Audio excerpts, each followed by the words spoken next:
Folks who are just tuning in, it's great to have you tuning into the program. If you've been a long-time listener, great to have you back. I have with me my co-host, Vania Kinard, my wonderful wife and co-producer of American Songster Radio, and we're going to talk a little bit about my brand new album, Traveling Wildfire. Well, I'm so excited to be here, and it's going to be great to dive into the behind-the-scenes moments of Traveling Wildfire, and on this episode, talk about the new single. So there's been a lot that's happened since you were in the studio making the album, and yeah, I just kind of want to run down some of the big highlights from last year, because so much happened between the time that you cut the album back in 2021 up until now. And, one of the major highlights of last year was actually receiving an honorary doctorate from your alma mater, Northern Arizona University. Yeah, it was great to get that honor from Flagstaff. Funny enough, I was finishing up the essay that's inside Traveling Wildfire mentioning Northern Arizona University, and then I guess the week after I turned in the essay, almost like magic, they sent me this doctorate. So now I'm a doctor of humane letters. Of course, when I left Northern Arizona University in 2005, I had no idea that the university would bring me back in such a prestigious way. It's beautiful. Yeah, well, you got your, bachelor's degree in English, and a lot of the new songs are going to be original songs on the album, so I feel like that really brings your English degree around full circle. Yeah, I was able to learn a lot about composition, writing, as well as poetry when I was spending my time as an undergrad, and that's something that I take with me no matter what I'm doing, whether it's traditional music or original music. So I'm always applying what I learned in school to my work and my documentation and also my research. Mm-hmm. Well, outside of researching and listening to music constantly, you're always collaborating with really great people from all around the world. And actually, recently, you partnered with Jeffrey Menzies on a brand new banjo for your 40th birthday. Yeah, that was pretty amazing. And I've been a fan of Jeffrey Menzies for a long time. He's a wonderful luthier, specializes in what they call tackhead banjos, which are banjos that were very popular in the mid-19th century. And he reached out to me and he wanted to collaborate and put together a custom banjo that would have my logo on it. And of course I was all for it, and so we spent several days talking on the phone about the design, and then we put it together, and we sold 6 of them all together. So there are going to be 6 people out there in the world with a custom made the American Songster tackhead banjo. Yeah, and one of the projects that you worked on with the banjo being included is Our Common Nature, which is a project that Yo-Yo Ma put together, where he's traveling around the entire world, actually, and he's bringing together elements of nature and communities and celebrating those positive aspects of individual locations. And one of the places we got to go to with him was actually West Virginia, and you played your new Jamaican banjo with Yo-Yo Ma, and it was really great to see the two of you together. Yeah, well, it came together in the most serendipitous way, I guess I'd say, because I guess a week after I got the banjo, I guess a week usually transpires between when I get something new and then when something comes up that I might use this new tool or function or instrument, and the banjo was no different. So I had the banjo in hand and I was playing it, and I got a call from Yo-Yo Ma's people saying that they wanted to do some whitewater rafting at the New River Basin over in West Virginia. Yeah, the New River Gorge. Yeah, and the New River Gorge. It was pretty amazing to get together and to be able to bring nature and music and sort of goodwill together in a time when people are just breaking out of isolation. Mm-hmm. So working with Yo-Yo Ma was amazing, and then when he heard the banjo, he got intrigued by it, and so he asked me to write a new piece, and so I wrote a number called Lost River Blues that we premiered right there over in West Virginia, right on the river. That was really amazing, just to see Yo-Yo Ma standing on the edge of the New River Gorge while we were in our whitewater rafts, and him just playing music, and then he jumped in the rafts with us and rode down the river.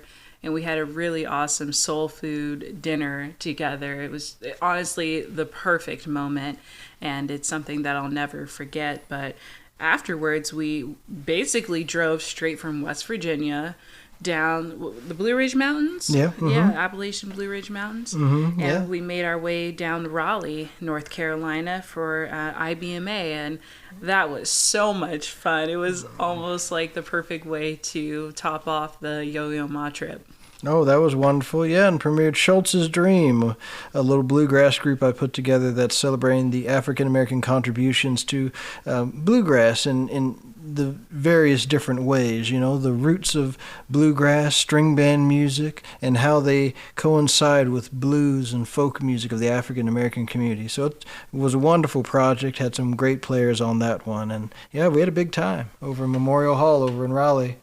Yeah, 2022 was such an awesome year. It started off a little crazy and slower than our usual years, but it ended out with a lot of great highlights. And one of my personal favorite moments was actually going on the legendary Rhythm and Blues cruise.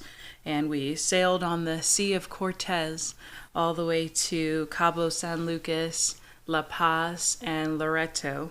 And you played your new banjo on the cruise. You talked a lot about your experiences with Yo-Yo Ma in West Virginia and IBMA, and it felt like a great way to round out the year. Absolutely, and then it was wonderful to be on the cruise with some of the wonderful and legendary blues acts of all time. Got to hang with Bobby Rush, of course, a favorite, Big Lou, as always, Big Lou Johnson, and we also got Fillmore Slim, who we got to spend a lot of time with, Booker T. Jones. Yeah. That was wonderful to get to spend some time with him as well, Rick Estrin. And Jackie Vincent, Yeah, too. and Jackie Vincent, the Thunderbirds.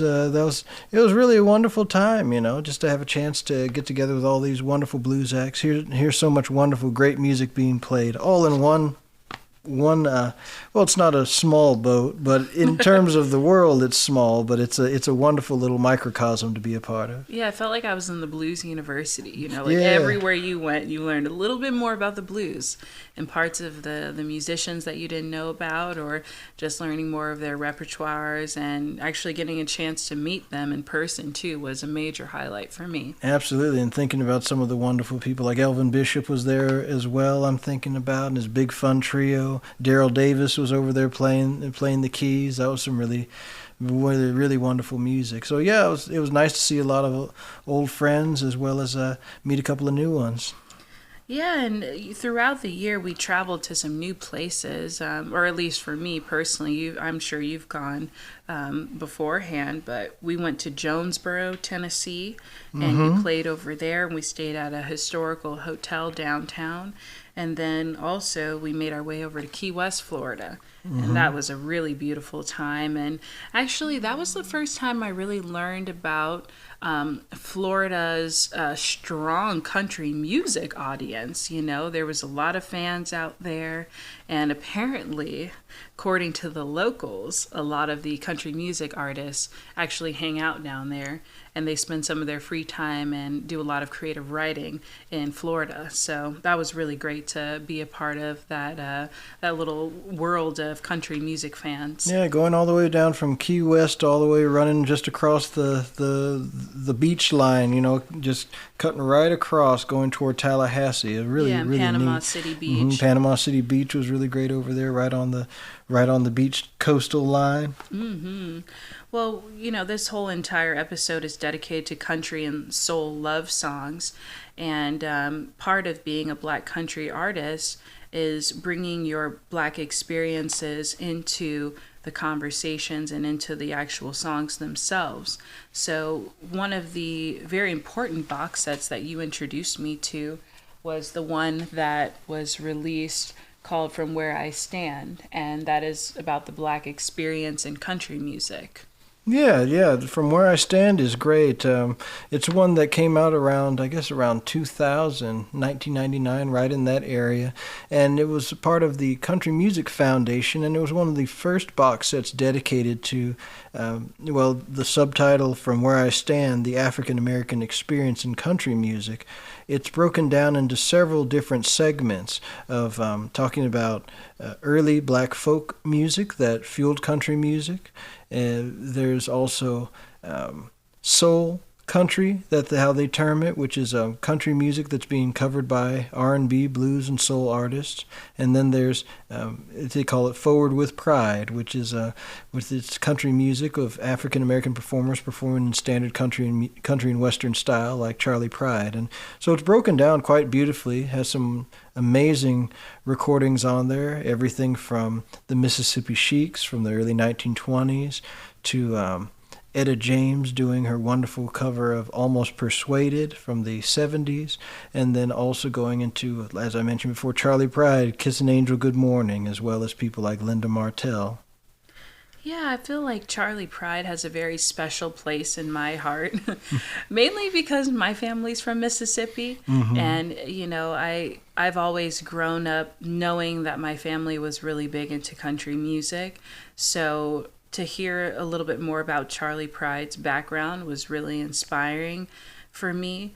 And yeah, it's been amazing to learn more about their struggles in the actual industry and how they overcame it. And also just learning more about how they were equally influenced by country music. So even though they broke down those barriers, being one of the first popular black country music artists, you know, he and many others were also just huge fans of country music, and that's why they loved to sing and play it. And you know, for me, I can truly and honestly say, like, I love country music. We listen to it all the time. And yeah, just a lot of these songs are very heartfelt songs that are based on real life experiences that a lot of people can relate to. Yeah, absolutely. And that's one of the things that I wanted to bring together when I put together this show of country and soul love songs. I wanted to bring together these different songs that speak about love and speak about the different ways that folks express love, as well as the way that they've endured love at times. You know, I started out with a bit of Linda Martell and her song "There Never Was a Time." One of the things that's so amazing about that song is that it speaks about the resilience a couple can have even when everything is going wrong. And this one's a song that goes all the way through a whole couple's history, from the first moment they get married, when they're in sort of a little shack that has no air conditioning, all the way to the spot where they've got kids, but they can't pay the bills, and then they got nothing. But then they still can turn around and they can get cars for the kids. They can still say that they did everything they wanted to do because love was the thing that guided everything. And that's something that I think is such a strong theme. And so I wanted to start off with that because I figured that would be a great way to start things off. But of course, love songs aren't as I guess they don't wrap up in a bow so nicely all the time. Mm-hmm. So that's why I wanted to then shift gears with Buffy St. Marie and Take My Hand for a While, because that song is just so sad. It's just, you know, you caught me with a heart off-balanced, full of love that only two can share. It's just the idea that someone can have unrequited love in such a way. It's just described so beautifully by Buffy St. Marie. Yeah, you know, one of my favorite songs off of the playlist that you've created for this episode is by Solomon Burke, and his song "That's How I Got to Memphis." And one of my favorite parts of the song is just the themes of how you move to another place for someone that you love, and how you can drop everything for them, and how if you meet that person that it really changes your life, you're willing to go the extra mile for them. And I feel like that's just something that I can relate to. Yeah, and it's you know, it implies also too that it's a tear in your beer, because it's like it's reflecting about that's how I got here. Instead, you know, exactly. It's not so much I'm getting to Memphis, you know, I'm going to go to the Memphis tomorrow to find her. It's how you landed. It's how there. I got there, you know, like right. There's the line, was it? Thank you for, you know, Tom T. Hall was always a great songwriter, you know, and I mean, thank you for your precious time, you know, excuse me while I start crying. That's how I got to Memphis. I mean, that's what a great way to tie a line together. Yeah, and I didn't realize when I first really got into country music, I didn't realize how much soul and blues and gospel gets infused into country music. But it totally makes sense. Well, that's something I grew up with, though. See, my dad used to always tell me about when he was growing up that there was only one radio station in Flagstaff when he was growing up. So you were exposed to all the different types of music no matter what. And there was no color on the radio. And so in one way, you could hear every type of song. And a good song is a good song no matter who it is. And even when I think about Solomon Burke, when I think about a song that comes up a little later that I put on the list, Just Out of Reach. By Esther Phillips. Yeah, but I have Esther Phillips' version, but when Solomon Burke wanted to record his hit version, one of the stories that he told was that, okay, so just to give you just a little context. So the song Just Out of Reach was a country and western song. It was recorded by a family gospel group, the Stewart family. And it was written by old Virgil Pappy Stewart. And it's a real simple song. A lot of people did it. Jim Reeves, Patsy Montana did it, and everybody did this song at one point or another. But it was published by Four Star Publishing, which was Gene Autry's publishing company. So Solomon Burke told a story about how he had to go down to the publishing house and meet Gene Autry himself to get the license to cover Just Out of Reach. And so Solomon Burke said that his first inspiration was always Gene Autry. That's part of the reason why he articulates his words the way he does when he sings soul or country music. Nice. It's because of Gene Autry. So he had to walk into the office and ask old Gene Autry if he could cover Just Out of Reach. But that's one of the beautiful stories where soul music and country, sometimes the publishing offices could be adjoining from each other. And then other times, region, as you mentioned before, with like Charlie Pride. If when people are both from country backgrounds, they can find the universal themes of country music in their lives, no matter what their race might be. Yeah, well, I find it very interesting that a lot of black artists constantly did country music covers. I mean, anyone from the Supremes covering Willie Nelson's song, How Time Slip Away. That's just a simple example, but to see that a lot of black artists were equally as influenced by country music, that they went out of their way to sing and perform those country music songs, I feel like that's really inspiring, especially because there is a large black country music audience that isn't necessarily untapped, but when activated, I think is a very powerful source. Oh, absolutely. I think that's one of the things that people don't necessarily realize is that there's, again, in the 60s, it was a certain point in time when segregation was still on. Music was marketed on segregated levels. So you have a lot of interesting crossover songs that'll happen with artists where they will be trying to reach into a different market or a different genre. And by the 70s, some of that stuff, of those things had broken down. But when, like Esther Phillips or the Supremes are covering some of the country material, it was known in a certain way that it was a country song, but it was being given this new spin and a new flavor. Just like with Ray Charles, it was well-known country songs being given a new spin and flavor by a black artist. So it was an aesthetic quality that was really a part of that era. Then, of course, in the 90s, there was another version of that, too. You get more of if you really do think of a song like Whitney Houston's come up a whole bunch again Whitney recently. Houston and Dolly Parton. When she did "I Will Always Love You," that's a country and western song, but she changed it into an R&B styled song when she covered it. So that there's quite a bit of crossover that goes from the beginning, but it always comes down to the song. What's the song and what can it do? Right. Well, I think the best part is that each group, each artist, each musician, they're influenced by each other. So you That's have right. R&B and soul artists being influenced by country music artists or folk musicians, and then you have the flip side of that where you have a lot of country music artists who are super popular and well known that are influenced by blues. Absolutely. And jazz and ragtime. So there's a crisscrossing of cultures and musical environments through the radio and through live performances that has been expanded out. Well, and that's why I think absolutely. you get all these really great covers and mixtures of songs out there. Absolutely. And then we were just talking about Booker T. Jones. One of his famous moments as a country music producer was producing Willie Nelson and his album Stardust. But again, multifaceted, produced by Booker T. Jones, known for R&B and soul, by a country artist, Willie Nelson, but it's a whole album of the American Songbook and pop standards. So it is a multifaceted crisscross.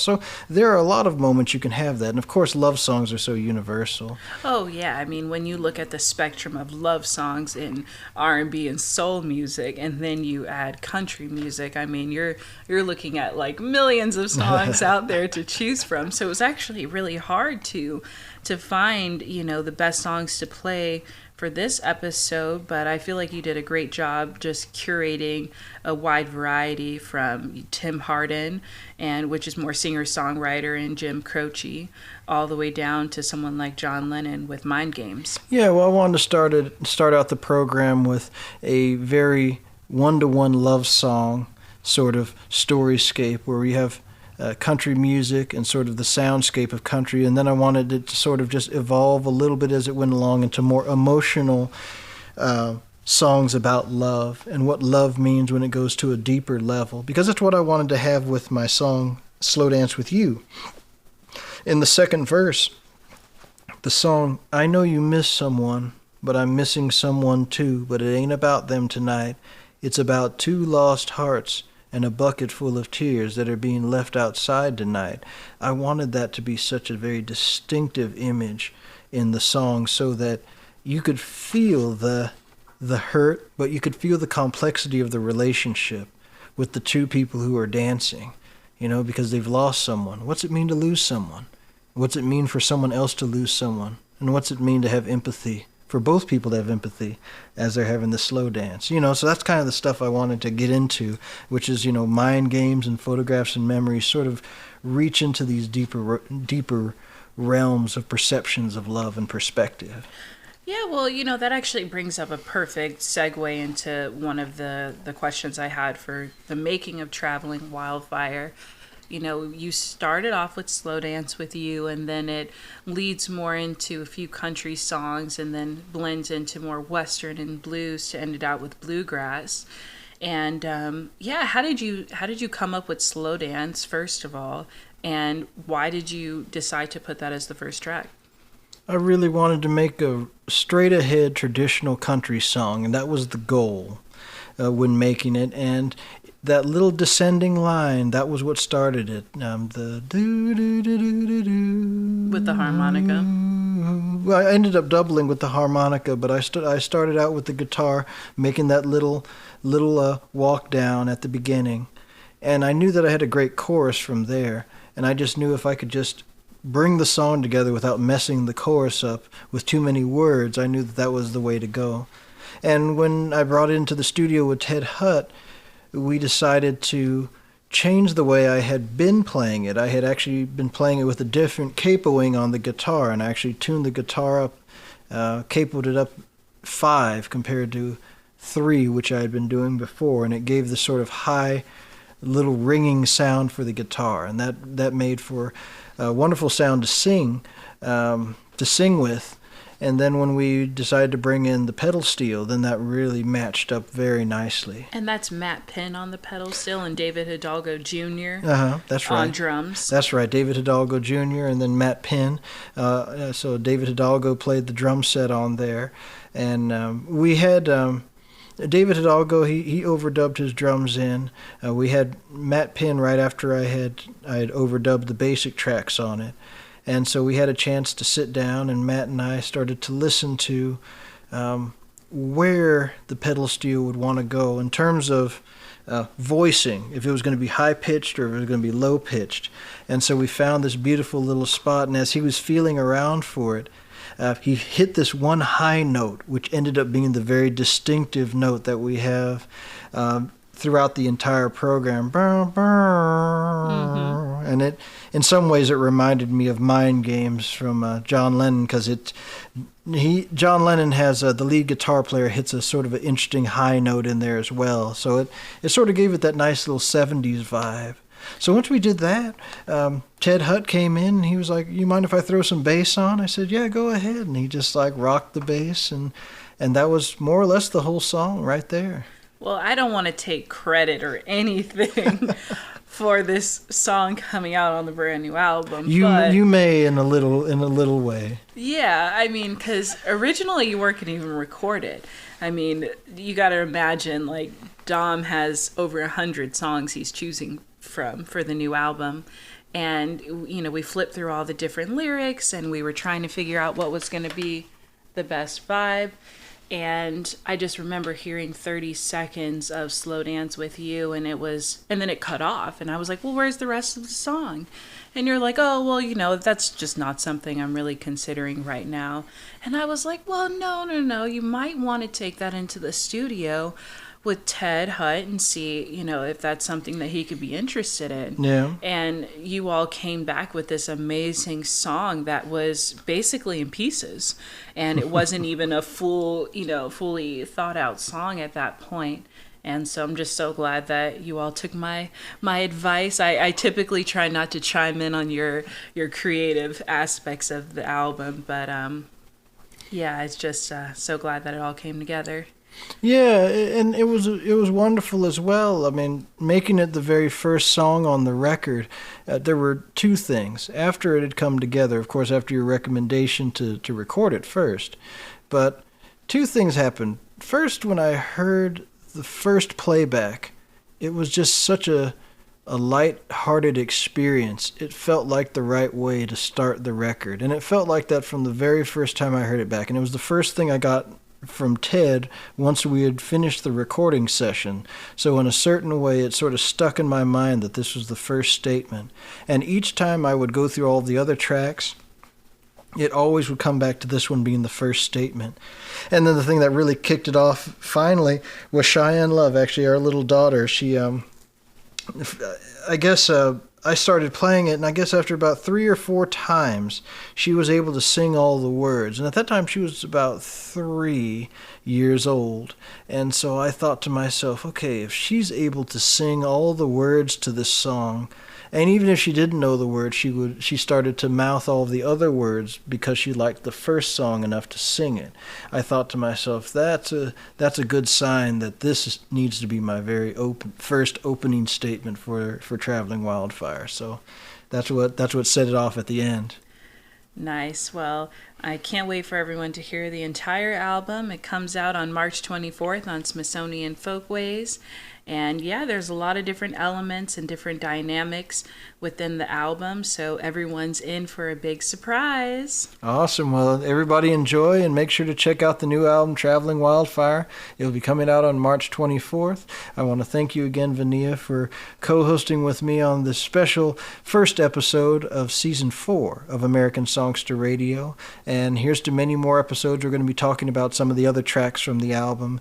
And just keep listening. Stay tuned and keep listening for that wonderful music. And as Vania mentioned before, please make sure to send down songs that you'd like to hear on American Songster Radio. We'd love to hear your requests, or if you think there are, more importantly, themes or artists or guests that you think that we need to talk with, because we are always trying to find more content in terms of interesting stories, people that are tradition bearers, that have been around in the industry for a long period of time, folks that we feel get their recognition, but we want to talk with them more about their special moments where music that changed their life became a part of their experience and how that changed everything for them. So, we're always looking for new people to interview and talk to, and then also looking for new records too. So please keep an ear out and also keep an eye out, and then send an email down to us.